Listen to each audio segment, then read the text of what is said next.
स्वागत है आप सभी का सी न्यूज भारत में। मैं हूं आपके साथ ज्योति श्रीवास्तव। वक्त हो चुका है न्यूज आवर का, तो आइए जानते हैं इस वक्त की खास खबर। बड़ी खबर राजधानी लखनऊ से है, जहां डीसीपी साउथ की सर्विलांस टीम मोहनलालगंज निगोहा और नगराम थाना पुलिस की टीम ने संयुक्त ऑपरेशन में लगातार 2 मुठभेड़ के बाद शातिर डकैतों के गैंग का खुलासा किया।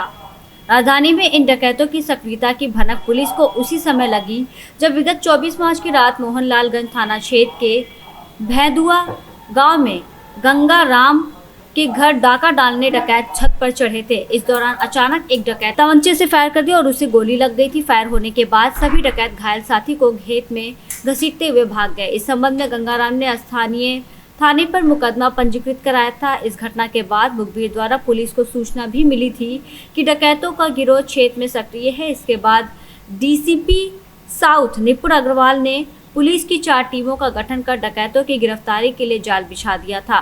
इसी क्रम में बीते 13 अप्रैल की रात किसान पथ के पास चेकिंग के दौरान पुलिस टीम की डकैतों से मुठभेड़ हो गई थी, जिसमें छोटू और कमलेश नाम के 2 बदमाशों के पैर में गोली लगने के बाद गिरफ्तार कर लिया गया था।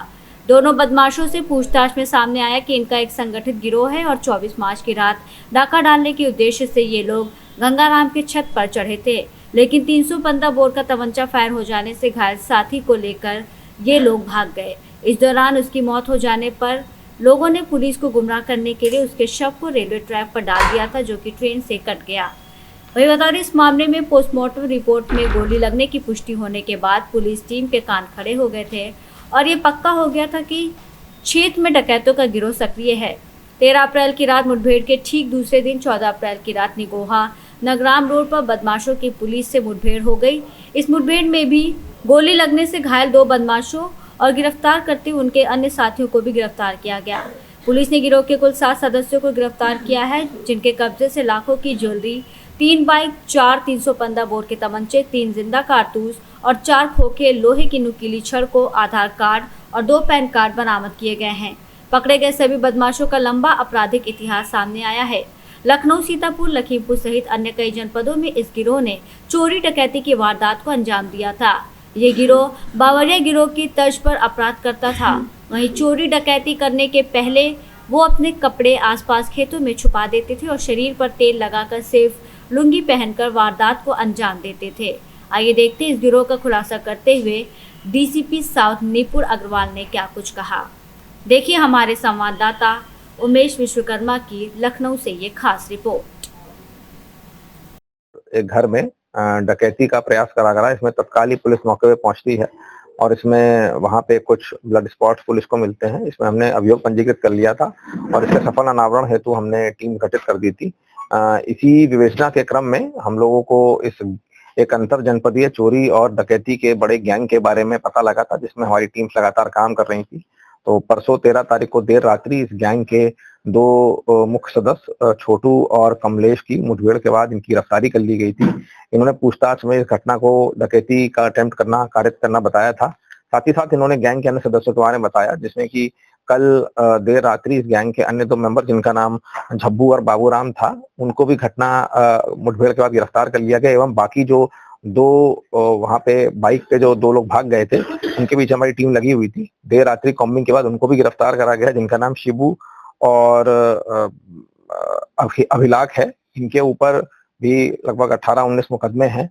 साथ साथ इन्होंने पूछताछ में ये बताया कि ये चोरी का जो सामान है, ये पिछले 1.5 सालों से सतीश सोनी नामक एक सुनार को, जो कि जानकीपुरम के रहने वाले, उनको सस्ते दामों पे बेचते थे। तो हमने इन सुनार के पास से लगभग 4.5 लाख का जो सामान इन्होंने बेचा था, वो कबूला गया है और बाकी उसकी बरामदगी करी गई है। सर, कुल कितने लोग थे पूरे गैंग में?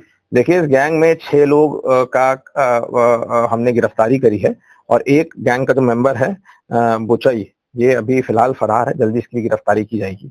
तो गैंग का सरगना कौन सा और क्या क्या काम था इन लोगों वाला? देखिए, गैंग का जो हमने जो पर्दाफाश करा है, ये जो सबसे पहले हमें एक गैंग का जो सरगना था, सुशील चौहान नाम का एक व्यक्ति हुआ करता था। उस दिन जो घटना डकैती की इन्होंने अटेम्प्ट करी थी, पूछताछ में उन्होंने बताया कि सुशील चौहान नाम का जो व्यक्ति था, ये रेकी करने आया था। उस दिन जब घटना इसने अटेम्प्ट करी थी, तब इससे 315 का जो तमंचा था, उससे मिसफायर होकर इसके पैर में गोली लग गई थी, जिसके बाद इन लोगों ने इसको घायल रूप से इन्होंने जाके एक पुआल में छुपा दिया था। अगले दिन जब ये आए वहां पे देखा कि उसकी डेथ हो गई थी वहां पे। उसके बाद इन्होंने इसकी जो डेड बॉडी थी उसको बाइक पे बैठा के लेके रेलवे ट्रैक पे फेंक दिया था और रेलवे ट्रैक पे इन्होंने उसको एक पुलिस को भ्रमित करने के लिए उसको आत्महत्या का रूप देने का प्रयास करा था। जब पुलिस वहां पे डेड बॉडी को देखा, पोस्टमार्टम की रिपोर्ट देखी, डॉक्टरों से, मेडिकल एक्सपर्ट से ओपिनियन लिया गया, सीसीटीवी की फुटेजेस लगी, तब हमको इसमें पता लगा कि ये व्यक्ति ही था जिसने डकैती वहां पे अटेम्प्ट करी थी। जिसके बाद हमने इस गैंग का पर्दाफाश करा और इनका जो कार्य करने का तरीका पूछताछ उन्होंने बताया कि इसमें सुशील आके रेकी करा करता था एक दिन पहले। उसके बाद ये लोग अगले दिन आया करते थे। ये लोग दूर 2 किलोमीटर खेत में, सरसों के खेत में अपने कपड़े और वाहन बाइक खड़ी कर दिया करते थे। कपड़े उतार के ये लोग वहां पे लुंगी पहन लिया करते थे, साथ ही साथ अपने बॉडी पे तेल लगा लिया करते थे, फिर ये घटनाओं कारित करा करते थे और कुछ समय यहाँ पे मणियाव में किराए के मकानों में भी रहे। डकैती के लगभग कितने मुकदमे दर्ज होंगे?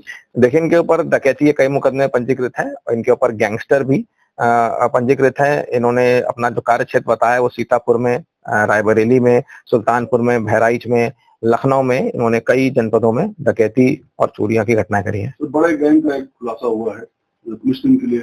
बिल्कुल, पुलिस टीम को 25,000 का इनाम घोषित करा गया। वारदात अंजाम करने के बाद शहर छोड़ते थे या इसी शहर में रहते थे? नहीं, ये लोगों ने मड़ियाओं में किराए का मकान भी ले रखा था, वहां पे भी किराए के कमरे में भी जाया करते थे और सीतापुर भी इनका आना जाना लगातार रहता था। अभी गिरफ्तारी बाकी है इसमें? हाँ, इसमें गैंग के 6 लोग को हमने गिरफ्तार कर लिया, जिसमें 4 को मुठभेड़ के बाद गिरफ्तार करा गया और एक गैंग का जो अन्य सदस्य है बुछई, उसको भी जल्दी गिरफ्तार किया जाएगा। फिलहाल के लिए न्यूज़ आर में बस इतना ही। देश दुनिया की बाकी खबरों को जानने के लिए आप देखते रहिए सी न्यूज़ भारत।